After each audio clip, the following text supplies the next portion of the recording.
దుర్గ చెరువు ఆనాడు కేటీఆర్ గారు నిర్దాక్షిణ్యంగా కొట్టి పడేయండి దుర్గం చెరువు దగ్గర ఎలాంటి కట్టడాలున్నా అనేటువంటి మాట ఆయన పబ్లిక్గానే మాట్లాడారు. మరి దీనికి సంబంధించి బీఆర్ఎస్ పార్టీ నేత గిల్ శ్రీనివాస్ గారు మనతో పాటున్నారు. శ్రీనివాస్ గారు, మీరు ఎలా డిఫెండ్ చేసుకుంటా ఉన్నారు దీన్ని? ఇవాళ హైడ్రాని మీరు పూర్తి స్థాయిలో వ్యతిరేకిస్తున్నారు కూడా. సార్, ప్యానెల్లో పాల్గొన్న మిత్రులందరికీ, వ్యూవర్స్ కు అందరికీ బతుకమ్మ సద్దుల బతుకమ్మ శుభాకాంక్షలు తెలియజేస్తా ఉన్నాం. సరే, ఇప్పుడు ఇంతకుముందు మీడియా ప్లేషర్ ఓకే, ఇవాళ రాజకీయాలు అన్నప్పుడు విమర్శలు ప్రతి విమర్శలు సహజంగా ఉంటాయి. ఏదైనా హుందాగా ఉండాలి. ఒక మంత్రిగా పనిచేస్తున్న ఒక నాయకురాలు, ఒక సీనియర్ మోస్ట్ నాయకురాలు ఇవాళ కేటీఆర్ గారిని పట్టుకొని వ్యక్తిగతంగా మాట్లాడడం కరెక్టా సార్? మీరు చెప్పండి, మీరు సమర్థిస్తున్నారా? మీ బీఆర్కే టీవీ సమర్థిస్తుందా? రాజకీయాలుగా క్వశ్చన్ చేయండి. వ్యక్తిగత విమర్శలకి మా పార్టీ శ్రీనివాస్ గారు ఆచరిస్తాం సార్. వ్యక్తిగత విమర్శలకి బీఆర్కే న్యూస్ ఎప్పుడు వ్యతిరేకమనండి. ఎందుకంటే ఎవరి పర్సనల్ లైఫ్ వాళ్ళది, పర్సనల్ జీవితాల్లో చొచ్చుకు వెళ్లాల్సిన అవసరం మాకైతే లేదు. అవునండి, మరి ఇలా కొండ సూర్యకి ఏం సంబంధం అండి? ఇవాళ నాగార్జున గారు ఒక ఫిల్మ్ ఇండస్ట్రీలో ఒక పేరున్న వ్యక్తి, దశాబ్దాల కాలంగా వారి నాన్నగారి నుంచి వాళ్ళు రాజకీయాలు ఫిల్మ్ ఇండస్ట్రీతో సంబంధం ఉన్నది. ఇవాళ ఎంటర్టైన్మెంట్ విభాగం మీద చాలా మంది ఆధారపడి వాళ్ళు జీవిస్తున్న వారు ఈ రాష్ట్రంలో, తెలుగు రాష్ట్రాల్లో ముఖ్యంగా ఉన్నారు. ఇవాళ ఎంతో మంది దాని ఆధారపడి పనిచేస్తున్నారండి. ఫిల్మ్ ఇండస్ట్రీ అనగానే మొత్తం ఒక గలీజాడుగా కంపెనీ విధంగా ఒక ఏవగింపుగా ఇలా మాట్లాడడం ఇలా కరెక్టా? అసలు నాగ చైతన్యకు ఏం సంబంధం అండి? వారి కుటుంబానికి కేటీఆర్ ఏం సంబంధం చెప్పండి.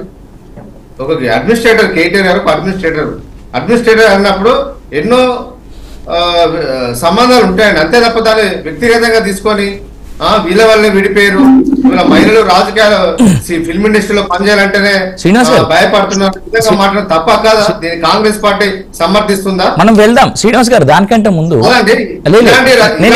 కోరుకునే రాజకీయాల్లో శ్రీనివాస్ గారు నేనేమంటున్నానంటే, మహిళా నాయకురాలు ఒక ఆదర్శంగా ఉండాలి. డెఫినెట్ గా మనం ఆ మాట దగ్గరికి వెళ్దాం. శ్రీనివాస్ గారు, ఒక మాట, మనం కొండా సురేఖ గారు ఏం మాట్లాడారో ఆ మాట వైపు వెళ్దాం. కానీ దానికంటే ముందు శ్రీనివాస్ గారు ఒక మాట, మనం కొండా సురేఖ గారు ఏదైతే మాట్లాడారో దాన్ని ఖండిస్తూ ఆ వైపు వెళ్దాం, అది నెక్స్ట్ లెవెల్. బట్ ఇందాక నేను ప్లే చేసిన వీడియో ఏదైతే ఉందో, కేటీఆర్ గారు నిర్దాక్షిణ్యంగా ఏవైతే అక్రమ కట్టడాలు ఉన్నాయో వాటిని నిర్దాక్షిణ్యంగా కొట్టేయండి, పోలీసు వాళ్ళ సపోర్ట్ తీసుకోండి, అవసరమైతే ఎన్ని జేసీబీలు అయినా పెట్టండి అనేటువంటి మాట అన్నారు కదా గతంలో అధికారంలో ఉన్నప్పుడు. మీరు ఆ మాటని మీరు ఎలా దాన్ని ఎలా డిఫెండ్ చేసుకుంటా ఉన్నారు? ఇప్పుడు హైడ్రాని వ్యతిరేకిస్తున్నటువంటి బీఆర్ఎస్ పార్టీ ఆనాడు మరి ఏ విధంగా నిర్దాక్షిణ్యంగా కొట్టేయండి అనేటువంటి మాట చెప్పారు. కలెక్టర్లందరికీ కూర్చోబెట్టి సమావేశంలో కదా ఇచ్చినటువంటి స్టేట్మెంట్ అది.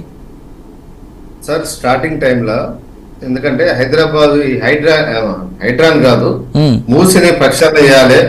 చాలా కంపుతో చాలా మంది మూసి పరివాహక ప్రాంతంలో కూడా చాలా మంది అనారోగ్యాలకు గురవుతారు, చాలా ఇబ్బందులకు గురవుతున్నారు.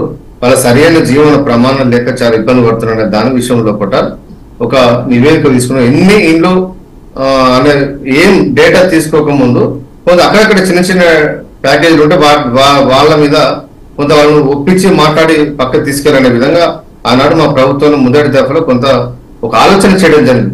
ఆలోచన మట్టుకే అది పరిమితమై ఉన్నది. తర్వాత ముఖ్యమంత్రి గారు కేసీఆర్ దాన్ని జోక్యం చేసుకొని చాలా ఇండ్లు ఉన్నాయి మూసి పరివాహక ప్రాంతంలో కూడా పూర్తి స్థాయిలో చాలా ఇండ్లు ఉన్నాయి. కాబట్టి వాళ్ళందరినీ తీసేసి వాళ్ళందరినీ కంపెన్సేట్ చేయడం చాలా కష్టం. ఇప్పుడున్న పరిస్థితులలో ప్రభుత్వం మీద చాలా ఆర్థిక పరమైన భారం పడుతుంది. కాబట్టి ఈ ప్రాజెక్ట్ ను పక్క పెట్టండి, అది అవసరం లేదు అనుకున్నారు. ఆ రోజు అనుకున్న ప్రాజెక్ట్ కూడా ఇంత పెద్దగా లేదు. ఇవాళ రేవంత్ రెడ్డి గారు 1,50,000 కోట్ల రూపాయలు అని చెప్పి ఇవాళ మూసి బ్యూటిఫికేషన్ పేరుగా 1,50,000 కోట్ల రూపాయలు అంటున్నారు. ఒక ప్రాజెక్టు డిపిఆర్ మొదలు పెట్టక ముందే 1,50,000 కోట్ల రూపాయలు ఎట్లా అంచనాకు వస్తారు సార్? దీన్ని మీరు ఒప్పుకుంటున్నారా? ఎవరైనా ఒప్పుకుంటారా? అసలు మొదలే కాదు దాని విషయంలో 1,50,000 కోట్ల రూపాయలని చెప్పి వాళ్ళ ప్యాకేజ్ పెట్టి వాళ్ళ ప్రజల మీద ఒక చర్చ పెట్టి ఈ మూసి పరివాహక ప్రాంతంలో ప్రజలందరినీ ఇవాళ ఒక ఆందోళన గుర్తిస్తే ఒక విధంగా ఇవాళ రాష్ట్ర ప్రభుత్వం వివరించడం, ఒక ప్రభుత్వాది నేతగా కస్టోడియన్ ఆఫ్ ది స్టేట్ ముఖ్యమంత్రి గారు ఈ విధంగా మాట్లాడడం ఇది కరెక్టా?